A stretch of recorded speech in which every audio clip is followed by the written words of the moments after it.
intermission time. It's great to get out to the movies.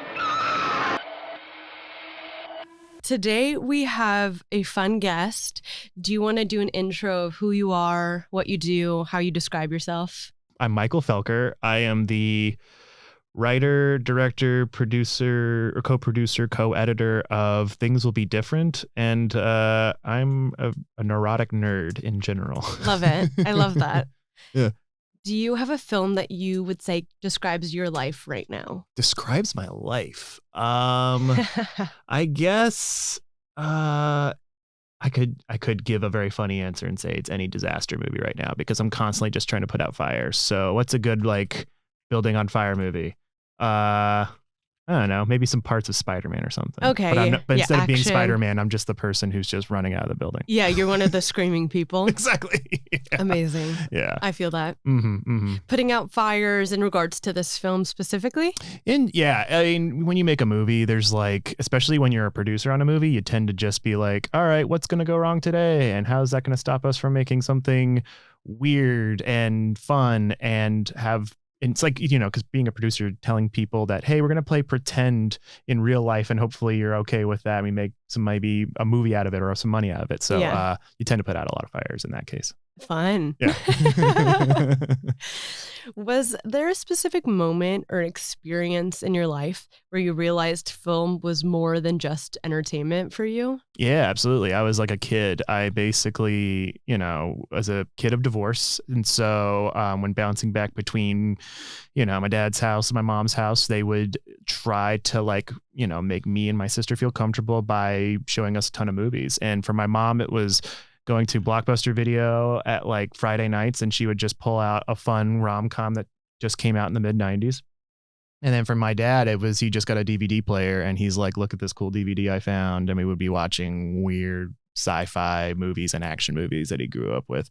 So it was just kind of like a weird crash course of film stuff that made me realize that this is comfort, this is home, and I want to be a part of it as much as I can. I love that. Are there any films from that era that stand out to you? The one that I go to is the one that made me go like, oh, I could do this for a living, was The Matrix. Cool. So I saw that when I was just turning 10. And my dad had just gotten it on DVD. And that was like the DVD movie you just had. It was like, oh, you want to show how cool and sharp the image is and how cool it can look on a big TV? Get The Matrix. So my dad showed it to me at like a pretty young age. Like it's a rated R movie, but it's also just like, you know, people in a digital world shooting each other. It's just kind of the stakes are low. But it was really fun in two ways. One, I did not know sci-fi worlds can be that expansive and rich and full of history and full of big ideas. And the other thing is I didn't know like the camera can go and do cool things even to that day. I mean, film has been around for like over a century, and the fact that they're like, by the way, we have this thing called bullet time and it just got discovered now. And it was so cool. So it made me want to go like, oh, I want to like find the new places to put cameras and explore this new world that's in my head. And that was the one that was the most inviting for me at a young age. And then when you ended up working in film, what did you feel like was going to be your entry point? My entry point came, you know, going back to being a neurotic nerd. My entry point came from editing. So basically, I saw how the sauce was made mostly through the edit. I basically, you know, when I was in middle school and I know I wanted to make movies, I basically, you know, got a camera and figured out how to work Final Cut like Express or Final Cut 6 on my laptop. And I would just go around with my friends and just like shoot really dumb like small videos around like our neighborhood or like at the local Walmart, and then just cut them together at a sleepover overnight. And so once I figured out like, ooh, what I love about movies was just literally sitting there and putting two shots together and making magic and making like a dream come to life. That's when I knew that was my entry point into filmmaking. That's sweet. I'm a graphic designer, and I feel like there's something so gratifying about having this like tangible skill that you have. Oh, absolutely. Yes, you know, yes. It's like something to always fall back on, and you can just keep like diving and like learning more as you go. It's so satisfying. It's a cool technical skill, especially when you work like within graphic design where people are like, you can get under the hood and figure out how to make something that looks incredibly cool. And then you show it to somebody, and for them, it looks like you like pulled out magic. Like you pulled a rabbit out of your hat, being like, how did you make that look so cool? Like, what is that like design that you made? What's this like splash thing you did? And you just go like, yeah, I'm just an artist. And it's so that's really cool that you can go into that side and come up with a technical skill and use it to live and pay bills. So, yeah, exactly. Okay, so for the listener to get more of a feel of your general movie taste before we dive into your film, can you tell me what types of movies you like to watch? You know, I might do more of a disservice just because I like all genres. So, but to kind of get you into the headspace of the movie we made, I am from a family of science-based jobs. Cool. So like my dad's an engineer, my mom's a doctor, and my sister is now a doctor within genetics. So I'm the weird black sheep that went into filmmaking, but I was raised on a lot of like science fiction and raised in a lot of like medical procedurals and, you know, all these types of movies that are basically super that side of the brain. And I was just like wanting to make a movie where they can watch it and then pick it apart afterwards, because that's what we used to do with those types of movies. We would just go to a diner, or now we're in Alabama, so we just went to Taco Bell basically and talked about these heady movies that we really got into, and the world and the lore and the rules.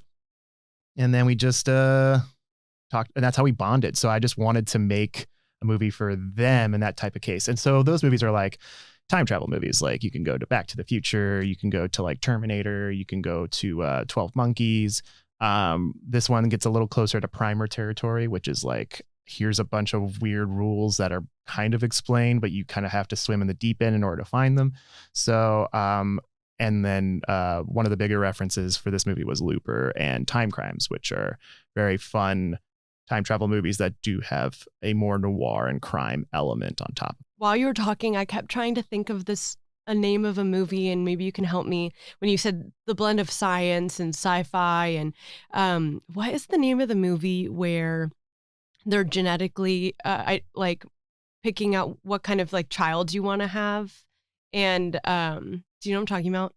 And they're creating the perfect human. Is it? Well, I have a couple of movies that are genetic based. So I'm thinking of also Gattaca. Yeah, Gattaca. That's what I was thinking. That was the first of. one I thought of was Gattaca. Yeah, that one is a huge. My sister loves Gattaca. It's like a huge movie in the genetics world. Actually, yeah, it's such a cool movie. Yeah, that one's really cool. The other one I thought of was just AI, but that's more of like the, you know, also love. Yeah, finding like a child and being able to craft a replacement for, you know, a son or a daughter you lose. But yeah, Gattaca is a huge favorite amongst the Felker family. Very cool. Yeah. Who are some of your favorite filmmakers? Do you have some standouts? Well, I mean, it's again, I guess, more of another disservice where I'm just like, I could pull out a bunch of genres. So the ones that I would say in the science fiction realm, it's obviously James Cameron. It's the Wachowski sisters. Like there's you know, Ridley Scott, obviously, between like the 1-2 punch of Alien and Blade Runner. Denis Villeneuve is also a great one for more recent filmmaking, especially with Dune. Like our family has been like a Dune obsessive family to the point where they latched on. Have you read it? Yes. Oh yeah. It's like a Felker family book you have to read in order to stay in the family. But like I grew up watching David Lynch's Dune from the 80s. Very cool. Which is like kind of a maligned movie, but it didn't matter to my family because Dune is science fiction, a testament for them. So, but you know, seeing Dune done in a way of this scale and size and pace is really, really cool. So those are that. I mean, you know, I like those types of filmmakers, but I'm also like, you know, Groundhog Day is one of my favorite movies of all time. So I love Harold Ramis. Also time related. Loop related stuff. I like Ryan Johnson, obviously. You know, it's funny when I always pick like, when I'm asked this question, I always pick filmmakers that are like the ones where I'm like, well, I'll think about them immediately. And then I'll get in the car later and be like, oh my God, there's this filmmaker I'm obsessed with on Criterion Channel that I totally did not say in this podcast. So, I'll Maybe probably it'll think of come to mind later in the episode, potentially. Yeah, I'll give you an edit just on a car phone, just being like, by the way, throw in this That name. would be really cool. I actually hope you do that, and we'll tack it on to the end. All right, deal. That would be really sweet. All right, I will. It'll be cruddy audio as I'm sitting on I the hope. 5, and I'll be like, by the way, it's this person too. So. I'd prefer it. I want there to be honking in the background. Yeah, I'll probably be like, oh, Hal Ashby or Cool. or oh man, you see, I'm already gonna do it. All right, I'll tell you. Are there films that are currently on the docket to come out this next year, or even in theaters currently that you haven't seen yet that you're looking forward to?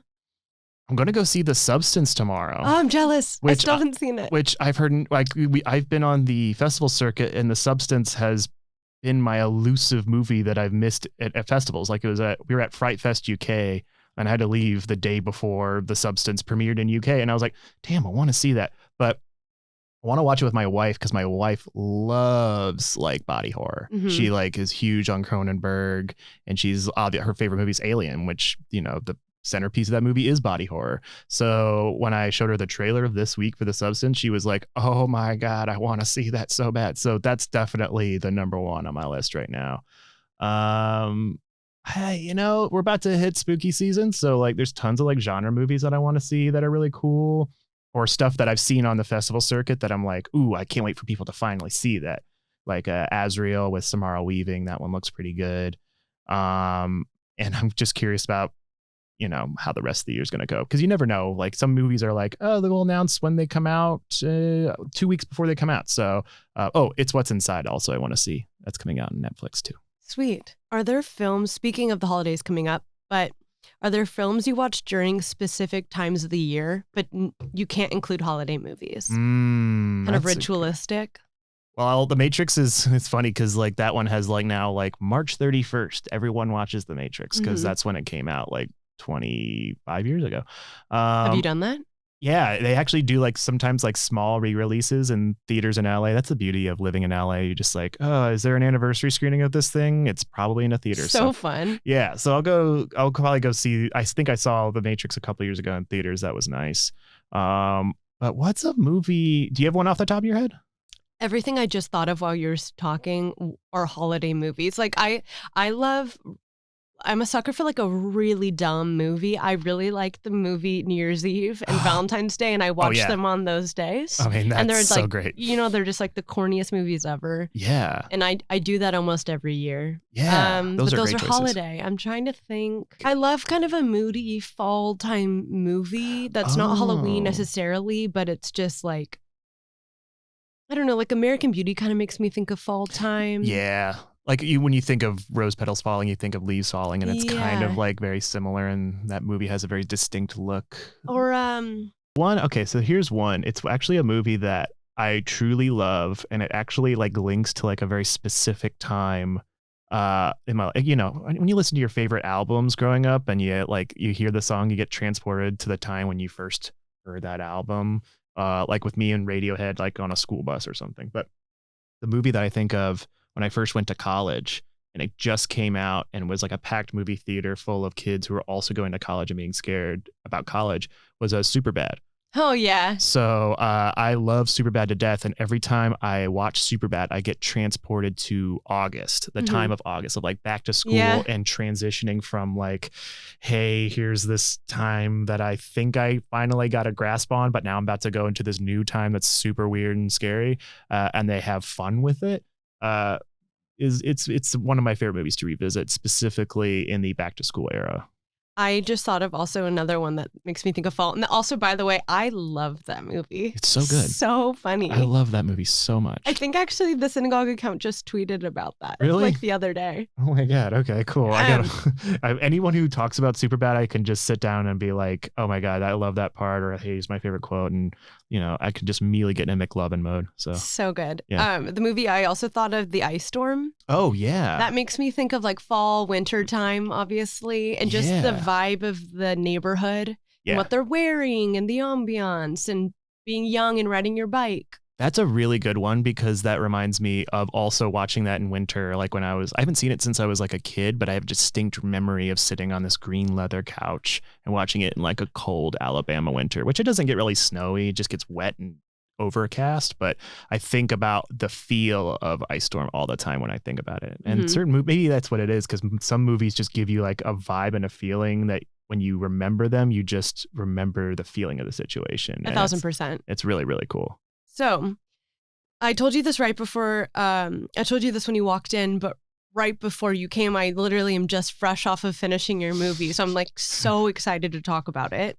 It's the best way to see it is watch it right away and then pull me into a room and go like, I have so many thoughts. questions, but I'm not going to ask you specific plot questions on Mike because I Sure. don't want to give things away, you know? Yeah. But I have a little plot summary here unless you want to read this or say the summary. Actually curious to see what your summary is. I just pulled this offline. So Okay, cool. tell me what you think of it. Sounds good. In order to escape police after a robbery, two estranged siblings lay low in a farmhouse that hides them away in a different time. They reckon with a mysterious force that pushes their familial bonds to an unnatural breaking point. Yeah. That's about it, right? Did you get that vibe? Did it work for you on that sense? I tried to pick the summary. I forget what website I got this from, but I tried to pick the summary that had like the least details. Yeah, that's a good way to go, and is knowing very few things. So I heard this film came about from a conversation you had with your dad. Yes. Can you tell me a bit about that? Yeah, absolutely. So like, branching off we watch sci-fi movies and we have conversations afterwards for like hours on end at a diner. This was around, I think it was like early 2022. My dad and I had just saw in theaters Everything Everywhere All at Once, which is like a movie that's about family, but also multiple dimensions. And so clearly it was a movie we could just talk about for hours. So we just went to like, I think we saw it at the AMC Burbank 16, and we just went to like, I think Granville. Some like. Are you from Burbank originally? No, I'm from Alabama actually. But, you said this, but your family lives here?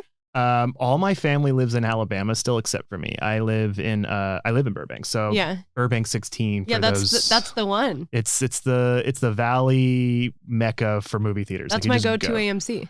Really? Oh, it's so good because I've talked to a few people and they're like, you go to AMC Burbank too, and then it's like, oh, how have we not ran into each other or see each other? And it's like, oh wait, AMC Burbank is huge. Like there's so many people that come see that movies at that movie theater.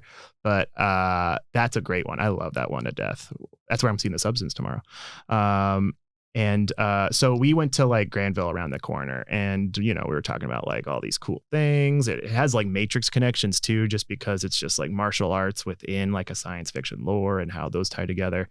And then, around this time I was like struggling with like a script that I don't think I actually was going to go make. It was another like moody horror farmhouse movie that like, it just wasn't clicking after like some rewrites and rereads.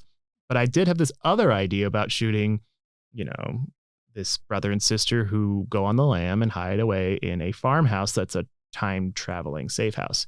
So I pitched him that, and he just started, running with the idea about some ideas of what could happen next. And I had some ideas to bounce off of him because he reads a lot of science fiction. He like is a avid reader on top of his day job of being an engineer. He just is an avid reader of like Hugo winners, which are like, here's the award that you give to best science fiction books for like the last like 60 or 70 years. And my dad was just pulling from his extensive knowledge there. I was pulling from How helpful. Very, very helpful, considering he was just like, oh yeah, that idea kind of reminds me of a mesh between these two things. And I was just like, whoa, I didn't even know those two things existed. And so from all of that came together the rough outline in like verbal form. And then like 6 weeks later, I came up with the first draft of Things Will Be Different. It's crazy. That's so, I'm like drawing a blank because I have so many questions for you. It's a fun puzzle box movie because it's like, it's literally designed for people to be like, here's clues everywhere, but you won't even know to look for them half the time. I feel like I have to rewatch it again right when I get home. It's the way to watch it. It's like, it's not to say it's like, we designed it to go, oh, you have to see it like 3 times in order to love it. Like you could still enjoy it for a one watch. But like for me, it's like, oh, I love rewatching movies all the time. And I pick up new things every time, no matter what. So I wanted it to be like a treasure trove for people to just pull new things over and over again when they watch it and fill in some crazy lore then between what they think are theories and what is scattered in that universe. very risky storytelling choices that I made. So you mentioned, I think, at least 2 of these, but the movie reminded me of Primer. Yeah. 12 Monkeys, Looper. You said all those. Yeah. Predestination, a little Interstellar. Oh, good pull. For your next film, I'm assuming there will be a next one. Will you stay in the same vein of genre? Or what kind of movies do you want to make? You know, I loved science fiction before this, but since making it, especially with like our cast and crew, who we are all just over the moon that the movie turned out as good as it did with our production was. We were all very tight as family. Oh. We all really want to make another one in this, not just in the sci-fi genre, but also in this world we created. So there is like, oh, that's sick. So there is like a treatment to the next one after this. I could 1,000% see that happening. Yeah, it does help you, because there are definitely some like, oh, what is this theory? What's this lingering question here? There are answers to all of it, and we're curious. You have the answers? I do have all the answers. So I usually go into like screenings, and then sometimes people pull me aside and they're like, I have 1,000 questions, and I'm like, that's totally normal. What kind of answers do you want? Do you want stuff that I designed to have like some theories and some like possible options as an audience member, or do you want to like open up my brain and actually find what the actual answer is? Because I can tell you. I do bribe them with like, just give me a beer and I'll tell you everything. We got to get a beer after this. I get a beer. Yeah, I know. But also like now that I kind of want to see how this movie lives in the world a little bit, and then knowing how that reaction goes. Yeah, it might be like sooner or later that I just try the next one. There's definitely going to be some cool like Reddit thread conversations. I hope so. There's like half of me is just like, I can't wait to see what everyone thinks and pulling theories together. And the other half of me is like, oh my God, so many people are just going to like give me the middle finger digitally about how they're like, this is bullshit. I don't want to see this. Or like, there's no answers. But it's, audiences levels vary in engagement. So, but yeah, I would want to see how that goes. I think that's one of the things is like thinking about, should I make the next one right away and help fill in the universe more / expand it and even leave more questions, or swing to a different genre? Cause I'm also itching to do 20,000 other things too. So to be determined. Sorry. That's like a non-answer, but it's also kind of like a good real answer that's in my brain. Yeah. So, yeah. Valid.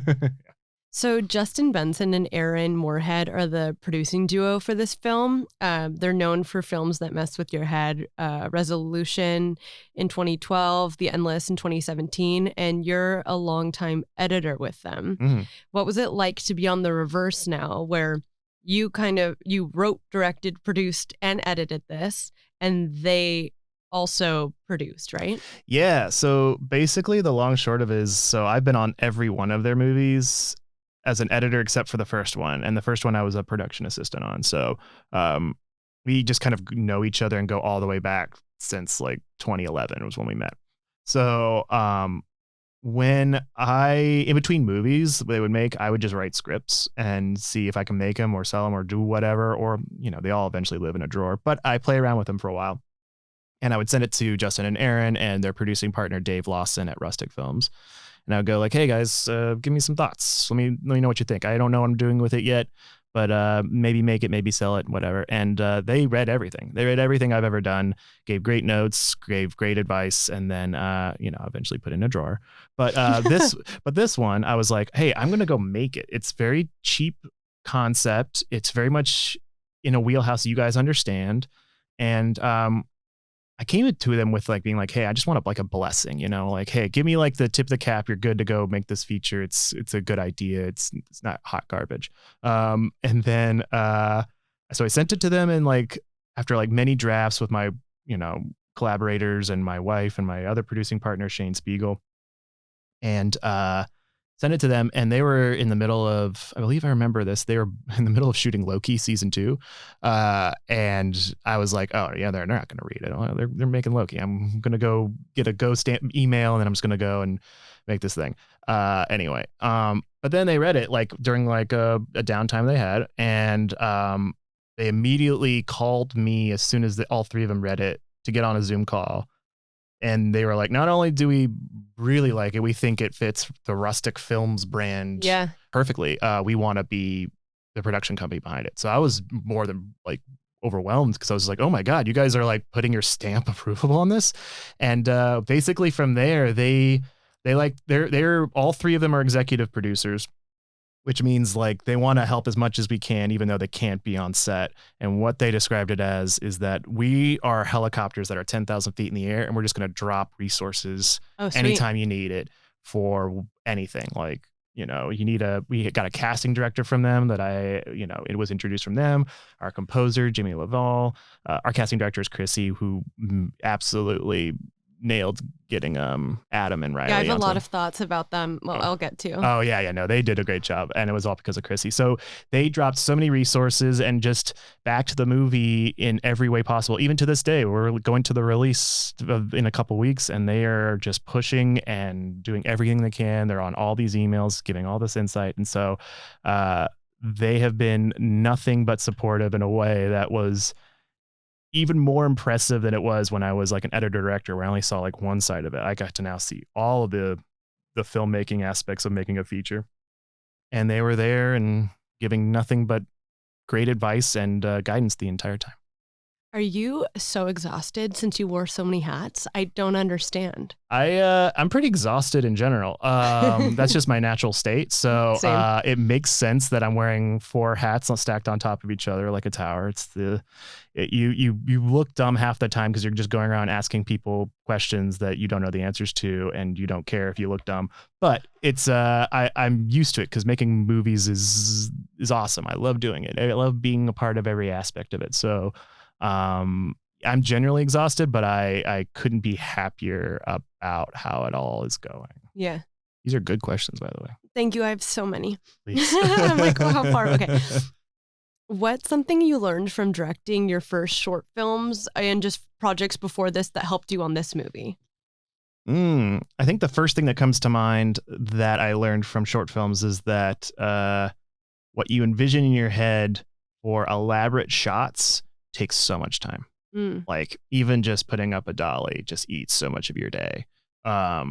I feel like there's a reason why so many newer filmmakers go to like shoot their movies on their phones and then, use contraptions and add-ons to add to the phone. Cause you're like, oh yeah, it's a small thing that I can take anywhere I want and it's not a burden. But like, cameras that used to be bigger, and lifting a giant camera to put it in a place takes a team effort. So the one thing I learned, and I used it as part of my shooting style for Things Will Be Different, is that, as an editor, I wanted coverage. So if I wasted my entire day setting up for a dolly shot and that's the only one I got, I'm going to be pretty frustrated in the edit.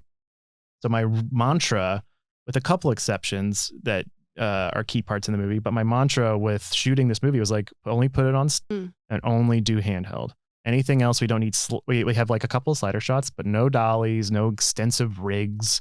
We have a couple of special drone shots, but I don't even really count those because it's a whole nother camera that just gets tossed in the sky. Really just picking these shots, sticking with your shooting style that you can do with your budget and crew size, and just going from there. And I learned that from like short films where I'm just like, oh my God, this dolly shot took like an hour to set up and another 30 minutes because it broke. Really killed me. So I just wanted to avoid that again on doing this for the feature. I immediately thought of the opening scene and the closing scene when the camera pans. So then how do you achieve that? So that was a slider. So sliders are much easier than a dolly. Like Carissa Dorson, our DP, she did an amazing job on this movie. We went to shoot that part and we were like, all right, we need, this is like the first shot. There's like specific shots in this opening and closing scene, not to spoil too much, that are like, we have to make sure it's like boarded exactly the way it is. Feels like kind of a bookends. Bookends, exactly. Yeah. And we needed to have the shot design reflect that. And sometimes you just need to go a little extra beyond the sticks or the handheld rule if you trust your crew and you can get it based off how they've worked. And those specific shots, especially in this bookend, was like our second to last day. All of that was shot on the second to last day. So we were all feeling good. We all kind of knew what we were doing. And I was like, yeah, we'll just put on a slider. And then, putting a camera on just like a small rail that's like the size of this podcast table we have here, which is like just 2 arm spans.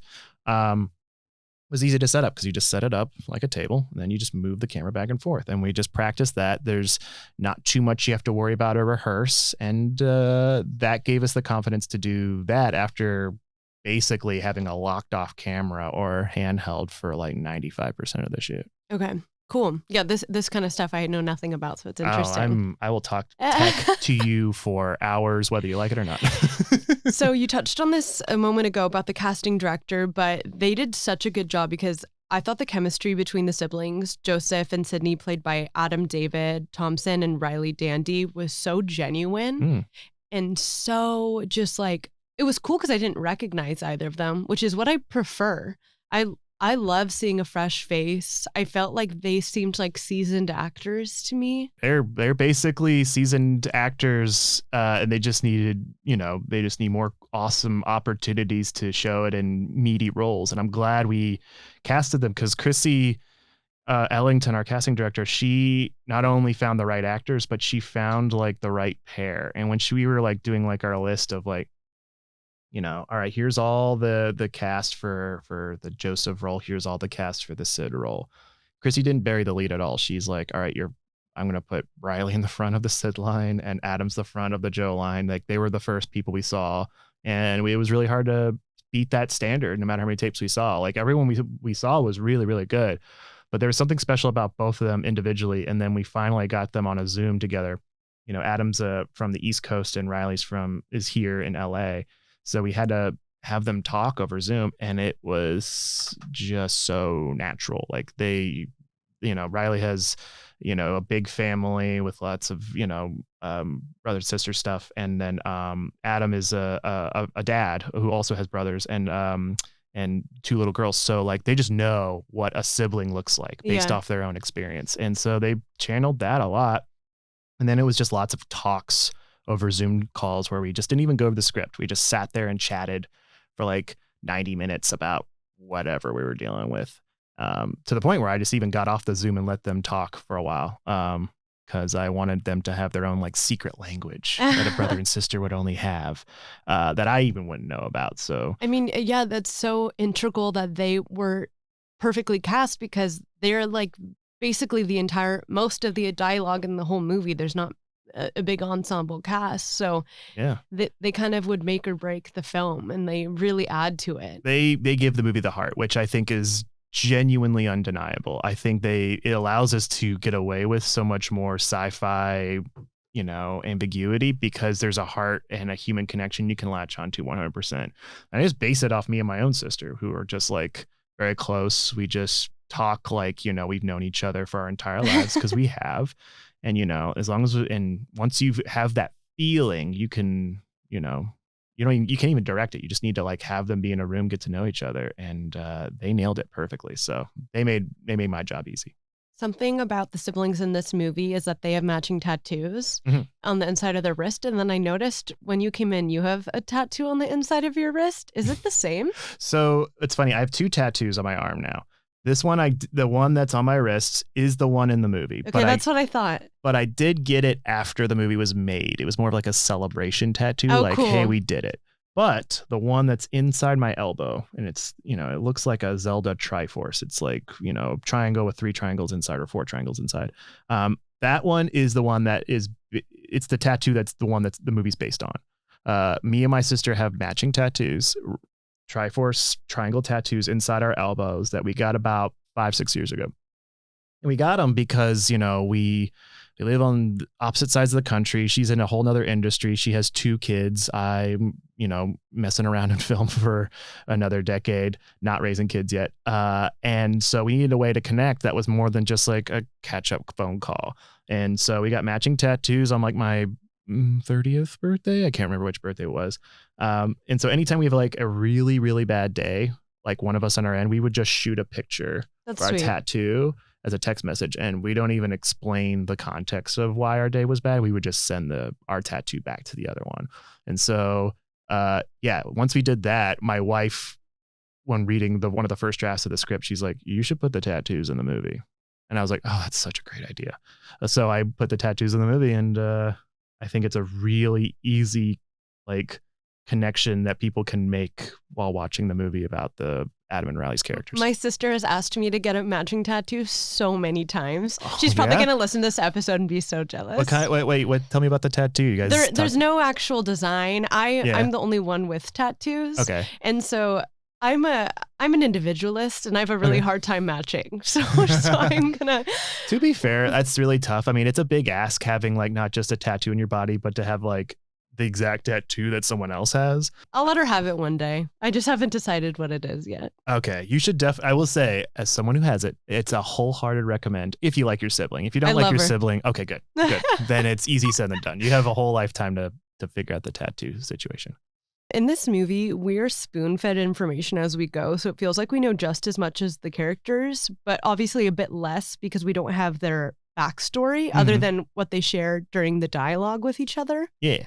Is that a difficult line to balance when you're writing? Yeah, absolutely. I mean, I've edited Justin and Aaron's movies, which are also within like cosmic horror or sci-fi thriller elements. And one of the things we always balance is like how much do we let the audience know versus let it be mystery? How much can we have confusion by design before people go like, oh, wait, this is incomprehensible? And so it's a tricky balance because for me personally, I really, really don't like movies telling me everything. Mm-hmm. It leaves me with nothing. I mean, this movie definitely doesn't tell you everything. Yeah, sometimes maybe a little too much, but it is one of those movies where like, you know, we try to get you as much in the headspace of both characters, not just because they don't know too much about a time travel house, but also their means of using the time travel house is like borderline reckless. Mm-hmm. Like they basically like all, you know, he has is like, I have a book. I don't really know how it works, but I know it gets us away from the police as criminals. So let's use it and I'll follow this thing as best I can. And diving into something like that, you know, stresses me out. It's like a horror of mine just to be like, oh my God, you went to a time travel house and you're using it for these means, but you don't know what this does. It scares the shit out of me. So it is one of those things where you try to balance like telling people too much because then they get bored or they feel like they can feel the budget. They can feel the walls of your sci-fi universe. But if you leave, that's interesting concept to feel the budget. I'm very, very sensitive to budgets in movies. Like I can tell when a movie tries to swing so hard for something and it just doesn't click because they just don't have the money. Yeah. In this movie, we had whatever money we had. It was not much money at all, but we're doing like big heady sci-fi stuff. So like I can't explain everything. Otherwise we just look like we're on a soundstage or like in front of a cardboard cutout being like, look, time travel. Like, you know, there's an aura and a mystery to this place that is unknowable, almost to like, you know, there's even parts in this movie where there's characters that they basically get a wall of no information. They're just basically like, you will never know this place. And that's a hard thing to sell to people, but at the same time, it's cool to me. It's weird. It's very mysterious. And I want to be in a place that I don't fully understand as a viewer because it allows me to kind of get lost and feel it and feel a little scared and feel confused in a good way. So I hope to achieve that balance, but it's never perfect. You're going to always have somebody who's going to be like, I know I figured it out completely. Or there's someone who's like, I checked out after 10 minutes. This is incomprehensible. So it's just, you know, mileage may vary for certain viewers. The music in this movie actually stood out to me a lot as well. In the first scene, the song that's playing is Too Late to Turn Back Now, which I love that song in general. Oh, me too. And then obviously that has a double meaning. Mm-hmm. And then this song is repeated. I don't remember how many times, but there's a song that's playing when they're at the house finally. And the lyrics, I tried to Google the lyrics and I couldn't figure out if it was made for this movie because I couldn't find the song, but some of the words are time keeps dancing in this endless trance, lost in the rhythm of a daydream dance, clock is spinning like a carnival ride. And I just loved how on the nose it was. Yeah. It was so reflective of the time that they're going through and even the nod to the clock and without giving too much away, it was so great. Oh, that's very observant of you. So the methodology to both songs. So I'll go deep into both songs real quick. So I love Too Late to Turn Back Now. It's the song that I've put into student shorts. that will never see the light of day, but I've also just love it as like a catchy hook to like something that's like can be used in a crazy diner scene, and it's just an earworm that you can't get out. But you notice that song, and then there's like another song that's The very last scene too. yeah, like I Want to Go Back to Michigan. So those are both real songs. Those are both real songs that we got the rights to put in the movie, and they are used for a very specific time in which the characters are in. You know, time travel is a thing that's in this movie. So when they do time travel in this movie, we have a couple of other songs. Those songs do not exist outside of the movie. We wrote them for the movie. So that was from our composers, Jimmy and Michael, who did a great job. We're also able to bring in this songwriting duo, Keith and Lorna from Wisconsin, who wrote these songs with Jimmy. I kept thinking these lyrics are too perfect. They are too perfect because they are definitely perfect. But we wanted to have songs in that part of the movie that were familiar earworms that you probably can figure out like, oh, that's kind of like this song and this song combined. But they're not those songs. We're not only playing with different time, but we're playing with like a different alternative timeline, different dimension. So, you know, some songs just change a little bit differently because you just went to a different time. So we wanted to have that weird, unsettling shift of just like, oh, weird. Like, I know what that song is, but it's not that song. And then when they go back to, you know, other times and stuff like that, and they go back to a time we were familiar with in other parts of the movies, we're back to songs that are definitely real. And you can find them on Spotify now, which, by the way, these songs will be on streaming platforms and Spotify when the movie does come out. So you can find them later. But that was a very important thing for me in terms of subtle world building that will definitely catch people's ears. And you're not the first person to ask me that. So very observant of you. Cool. Yeah. I'm notoriously unobservant, so that's great. These are very observant questions. There's no way you can't be observant. Well, I guess for the podcast, I really have to focus. But in my day-to-day life, I'm told that I'm very not observant. Well, I'm glad we have a podcast for this specific movie that you can write down questions for. Oh, something that popped in my head that I jumped over when we were talking about the siblings. Yeah. Something that actually maybe it's only the sister that does this. When she's counting in a very serious moment, she'll say one Alabama, two Alabama. Is that just a nod because you're from there? Yeah, I am from Alabama, and everyone, you know, there's always rivalries in the South between like Alabama, Georgia, Tennessee, and Mississippi, and everyone just counts one Mississippi, two Mississippi. And funny. And I just wanted to give not a middle finger, but I wanted to give a nod from my home state to be like, hey, you can also count one Alabama and two Alabama. And it gives a little peek into kind of where they came from a little bit, which again, like, I never want to spell out their backstory. I want their backstory to be felt, and you get little hints from the character elements like that I hopefully shade in some flavor. So with the backstory we're given with the brother and sister, we know that they're filled with regret for life decisions in the past. Mm-hmm. They have a strained bond. And another theme that is literally said in it is just the concept of hope. Yeah. And if you had to give the movie a one-word theme, in addition to those, what would it be? One word. Yeah, one word. I think one word's a fun question because it's so difficult. So you already said hope, and hope and regret. Regret. I will say disappointment, I think, is actually a good word, because the one of the phrases we do use in general is old habits die hard.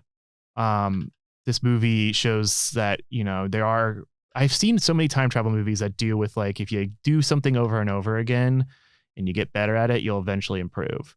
And I kind of wanted to have a little bit of a nod to the human nature overwhelming that still, no matter what. Which is, you know, I mean, the title Things Will Be Different plays in so many different contexts of just being like, this time things will be different. This time things will be different. So old habits die hard, being like, hey, look, sometimes people, no matter how much they do or try, they still can't change. Mm-hmm. And when that happens, you feel disappointment. You feel disappointment in yourself. You feel disappointment in the people you let down. Or if you're in the other perspective, it's you're disappointed in that person not actually making real change and just more like banging their head against a wall. So disappointment would probably be my word to describe this movie. Hopefully not critically, but more just like this movie was disappointing. But more like, oh, you could tell the characters are disappointed in each other. This movie has a succinct runtime. Okay. It's about like 1 hour, 42 minutes. Yeah. Did you take that into account when making the film? To me, that's like the perfect length. Oh, good. I'm glad. You're an indie film. You kind of never, it's funny. In indie film, you kind of live in the area of shorter than longer. Like there's so many movies that are like 2+ hours, 3 hours that in indie film, you just can't afford or just don't have that time to do. So most of our realm of indie movies live in like the sub 2 hours, sometimes even sub 90 minutes, like 80, 70. I think there was another movie that I saw on the circuit that was truly just because of budget. I think it's just whatever the story needs. Yeah. Sometimes like, I wish I could shoot a 3 hour movie, but I definitely cannot afford one because you just need like double the days and double the money to keep people there.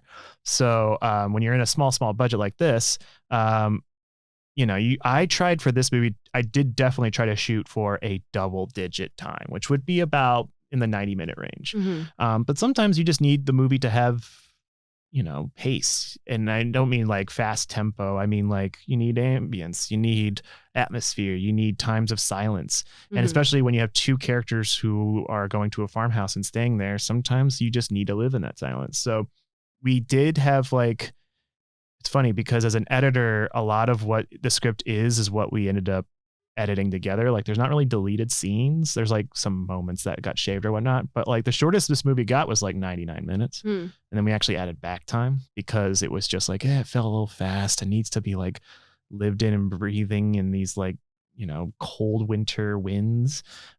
So the movie, if you don't count the credits, is like technically like 99.59. Like it's basically trying not to be triple digit numbers, but then credits happen and it turns into 102. But so I, as an editor, really tried to figure out the tempo and what feels right. And so you saying it feels right makes me feel good that we did a good job. I know it's a long-winded answer, but that's just all I think about runtime a lot. Yeah, it makes sense. You're an editor. Yeah. Coming from my background as a graphic designer, I'm a sucker for movie posters. Oh, hell yeah. And I think this poster's sick. Yeah. So it's a key. Yeah. But it's also standing on these steps. Yeah. But it also, weirdly to me, one of the thoughts I had was like when a UFO has like a light coming down. I thought of that as well. Yeah. And in the sense of like them being observed. Yeah. And then also the sides of the keyhole are dark, and as in like they're in the dark in this movie, so to speak. How much of the poster and the artwork for movies do you get a say in? Oh, we had a lot in this one. Magnolia has been a great distributor for us in America, and they kind of let me, our producers, and Rustic Films have a lot of say in creative. Only because we just have similar tastes. Like they agreed with a lot of what we were doing anyway. But Rustic Films specifically really cares about their marketing material, especially their poster work. If you see all of their posters for Endless and Synchronic and Spring, Something in the Dirt, they're not just movie posters. They're genuinely like works of art that you can kind of look in and get all of these different elements that you just described for Our Things Will Be Different poster. So we went through lots of rounds of notes. We did kind of circle around a keyhole with them in it for a while, but it was trying to find the right context within it. And Brandon Schaefer, our poster designer, who did an amazing job, really help like meeting like what was in our heads and what was in his head and what was in Magnolia's head, and finding this like really ethereal middle ground where it's like, it's not too abstract where you're kind of like, oh, I'm not really seeing a movie poster, but you are also being like interested, being like, I want to know what that movie is. So there's lots of little layers, and with the steps and the light and the void of the darkness, and also like, especially when you see the movie and you can see the place in which the poster kind of also lives in too, gives you like oh, wow, this poster is another layer. So we really think about that a lot. And it's been really, really nice to have a producing team who's really hands-on about it, and a distributor who's been really letting us have fun with it and yes-anding the whole process. Sweet. Yeah, marketing and branding for movies is so important. It gives someone a sense of what they're about to watch or what they should watch. Oh yeah, we were always worried, especially when we were in the middle of, trying to sell the movie. There's always distributors who are just like, we just need 2 floating heads, and then that's what we sell the movie on. Like, our biggest worry about our poster was like, what if our biggest worry is that we would go to a distributor and they're just going to be like, let's just have Adam and Riley holding guns. Mm-hmm.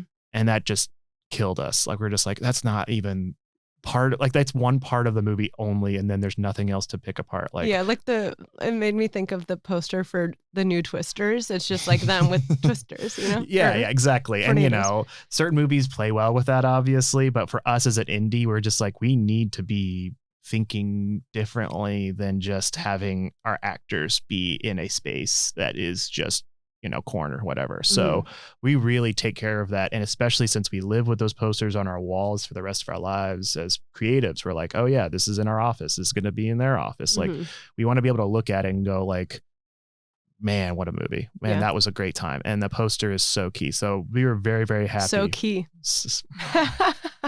That was so good. And I almost want to walk out of the room. And good night. Absolutely. I'm glad you asked that question. Okay. So this is like a little more of dissecting scene, I guess. What scene did you have the hardest time making, either like technically or emotionally, or maybe that day of shooting just sucked? It's funny because I think technically and emotionally are 2 different scenes. The hardest scenes are obviously there's 2 scenes in which, Joseph and Sid are talking a lot. There's one where they're like yelling at each other. And that one was hard just because we needed everyone just to be like concentrating, give the actors the space. But luckily that one wasn't too hard because we auditioned Adam and Riley, and for the Joe and Sid part, we had to make them do both scenes. Both of those big emotional scenes with lots of history, but also a lot of emotion. We needed to know if those scenes can be done at the drop of a hat. And so they nailed it. But at the same time, those are like coverage scenes. So you get nervous when you shoot those scenes, not being like, that's the shot, or being like, that's the shot. You're more like, all right, we got our coverage and I will figure it out in editing later. And me and my co-editor, Rebecca Marquez, who was very helpful in navigating these scenes, especially the emotional parts, found things that I didn't even see on set. So definitely those were the hardest to shoot, but also probably the hardest to edit. Technically, anything that's in this, there's several scenes in this one location that's basically an underground basement chapel that everyone hated being in, because it is just basically being in like a tomb with no windows and no like AC. When you have like 20 people down in that space for a while, everyone just gets hot and bothered, and in some cases getting a cold that gets passed around everybody. Yeah. So I remember I was with like Carissa, my DP, and we were walking through there, and she just was like, I don't like lighting this place. I don't know where anything comes from. It's a hard place to motivate light. And then you have a hard time figuring out where to put the actors and where to put the camera. And it's just a void of darkness. So technically that one was tough because we had to do so many scenes in there. Thankfully, I think they actually work. It's funny because also anything involving, we have a safe prop that is actually like a real safe that got aged up by our production design team. Zach, Brennan, Cody, Danielle did a great job aging it up, but it's a real safe. So sometimes we lock, things like practical use, and we couldn't get them out. So we're like calling up Danielle, who knows the combo, and she's like building something for the next scene across the farm. And we're like, can you get Danielle here to like unlock the safe? Cause we're all locked out, and we don't know the combo. So those are little technical issues. Anything involving that tape recorder was also very, very tough. So it's a real tape recorder. We basically like talk into it. Oh, really? Yeah, it's a real tape recorder. There's a part where you have to like, both the actors have to talk into a tape recorder, and we had to make sure that we didn't want it to be a visual effect. So they both have to like press play and both have to record for real with their hands so we can actually see the tape spinning. So that was tricky because it's like, on a chain. It's very weird. But at one point, I remember Riley, like, it got rewound accidentally. So Riley is like doing a scene with the tape recorder. And while we're on set, I'm giving the lines for the person on the other side of the tape recorder. So I'm just speaking off camera. And at one point she like presses play and then just her voice from a different take shows up and That's starts funny. talking back, and it all threw us off. We had to like stop the take immediately. So technically we have a lot of weird things and a lot of weird locations that were tough, but we just muscled through it, and I just relied on my editor brain to help us get out of situations. Sweet. Can you list some films that if people were to like, then they'd probably be interested in your film? I would say I like, okay, here's one movie that I haven't mentioned. So obviously the Rustic films are a really good litmus test if you like this movie, and if you like our movie and you haven't seen their movies, go check out Vice their versa, movies. yeah. They're good sci-fi horror, cosmic horror movies. One movie that was a big inspiration that is actually not science fiction based was Coen Brothers' Blood Simple. Have you seen that? I have, and I also saw this online when I was researching. Oh yeah, so Blood Simple is just a really fun debut film from two Paramount filmmakers, but it's also like a really fun like cat and mouse noir, where like a bunch of characters do bad things for good intentions, and a lot of characters don't know what the other characters are thinking. So they play off their own suspicions, they play off the mystery of it all, and it ends up being an incredibly fun movie with lots of like really low budget set pieces that are like incredibly well written and structured. So like we have like a couple of like stakeout scenes in our movie. We have a fight scene in our movie. We have some genuine like low budget action set pieces that I was like, I just want to chase Blood Simple for a little bit, in terms of how weird and mysterious we can be and how we can have the camera be in these interesting places that give us the sense of like, oh my God, what's happening next? Oh wait, what's happening next? What's happening next? And Blood Simple is just like a masterclass in that type of storytelling. So Very cool. go see Blood Simple. Yeah, great reference. Yeah. All right. So for those listening who end up wanting to see this film that we've been talking about, can you say when the release date is, where they can watch, and how they can see your film? Yeah, absolutely. So you can watch the movie in theaters and video on demand starting October 4th in the United States. I think it's also October 4th in the UK as well. But definitely go see the movie. If it's not playing in a theater near you, go see it on video on demand at thingswillbedifferentmovie.com, or you can go to the Magnolia Magnet Releasing website and find it on Apple or Amazon and all of your favorite streaming platforms. Incredible. Well, I had so much fun talking to you. I'm really excited for people to see this movie. Oh my God, me too. Thank you so much for having me on. This is a wonderful podcast, and I could have talked for hours. Well, now it's time to get lost. Good evening. If you enjoyed this episode, be sure to leave us 5 stars on Spotify, Apple, or wherever you get your podcasts. To stay in touch, follow our Instagram page at It's Intermission Time and share with your friends. As always, Intermission is produced by Jazeel Chu and Olivia Dean, and of course, hosted by yours truly, Megan Braun. This episode is brought to you by The Synagogue.